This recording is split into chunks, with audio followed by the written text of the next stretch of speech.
The line was envisioned as the largest construction project in history, a 170 kilometers long, linear city in the desert.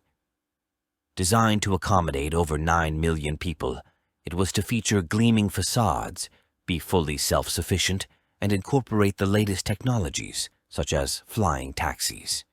However, instead of becoming a revolutionary wonder city, the line in Saudi Arabia is facing significant setbacks and issues. Insiders report initial layoffs of construction contractors, and internally, the project's plan has reportedly shrunk from 170 kilometers to merely 2.4 kilometers. Some even speak of a complete failure of the line. What is the current status of this Saudi Arabian wonder city? What progress has been made recently? Why are so many problems emerging now, and have the Saudis overestimated their capabilities this time? Let's explore these intriguing questions in today's video. The grand construction project was announced in 2017 by Saudi Crown Prince Mohammed bin Salman. He spared no superlatives in his ambition to create the most impressive structure in history.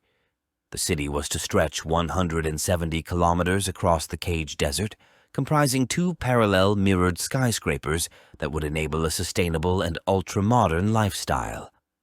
Numerous innovative technologies and infrastructures were planned, including microclimate control to maintain comfortable temperatures regardless of the desert conditions, high-speed trains allowing residents to traverse the 170 kilometers distance in just 20 minutes, and various smart city technologies. Automation and artificial intelligence, including autonomous vehicles, flying taxis, and robots providing various services, were to be integrated into daily operations. The project was also intended to be a flagship for sustainability, relying solely on renewable energies, especially solar and wind power, for electricity and green hydrogen production. By 2030, a large part of the city was supposed to be completed, providing housing for 1.5 million people and eventually for 9 million. The line is just a part of the larger NEOM project, which has an astounding budget of over $1.5 trillion. Funding mainly comes from Saudi Arabia's Public Investment Fund, which aims to diversify the country's economy away from oil dependence and discover new revenue sources. Numerous other mega-projects are also planned under NEOM, such as Oxagon, a futuristic industrial and port city designed to be the world's largest floating structure, and Trojena, a year-round mountain tourism destination offering winter sports, adventure activities, and luxury accommodations. Additionally, Sindala is an exclusive island intended to serve as a luxury tourist and yachting destination with high-end resorts, a golf course, marinas, and modern shopping facilities. Despite the ambitious plans, the line has encountered substantial difficulties since construction began in 2021. One major issue is the shortage of suitable construction materials. Surprisingly, the local desert sand is not suitable for making concrete, necessitating the importation of sand from afar, significantly increasing costs and causing logistical delays. Moreover, the planned infrastructure demands an enormous amount of resources and energy. Building an entirely electric infrastructure in such a remote and inhospitable environment is technically challenging, as new supply lines for electricity and water need to be established, which has proven to be very difficult.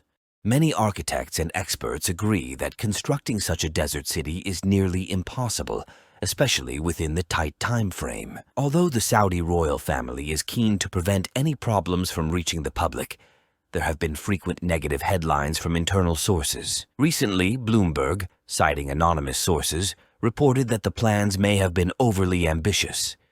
Even the builders estimate that only 2.4 kilometers of the planned 170 kilometers can be completed in the next 6 years, which is merely 1.5% of the original project.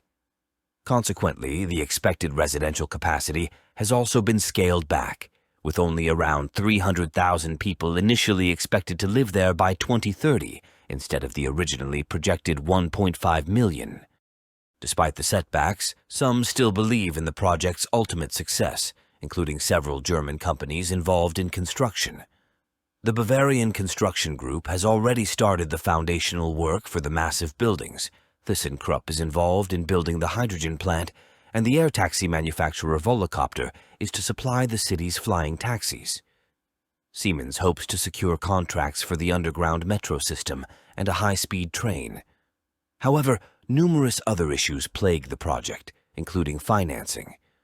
The estimated costs for the line have already surpassed the initial $500 billion estimate, raising concerns within the royal family about the project's economic viability and profitability. Such large-scale infrastructure investments are highly risky, especially in a market characterized by uncertainties and fluctuating oil prices. The project has faced strong international criticism, with renowned architects repeatedly questioning its feasibility. Additionally, there have been persistent reports of poor working conditions and inadequate payment for laborers, often from low-wage countries like India, Bangladesh, and Nepal. Human rights organizations have highlighted these issues. Furthermore, there are significant ecological concerns associated with the project. It has become relatively clear that the line will not meet its ambitious timeline. Internally, the project seems to have already been significantly scaled back, and we will likely see only 2.4 kilometers of the planned 170 kilometers by the end of the decade. It remains to be seen whether Saudi Arabia can adjust its ambitious plans to realize at least parts of the vision. Otherwise, the line could go down in history as one of the largest failed projects. What do you think about the project? Will it ever become a reality? Feel free to share your thoughts in the comments. Otherwise, thank you for watching and see you next time.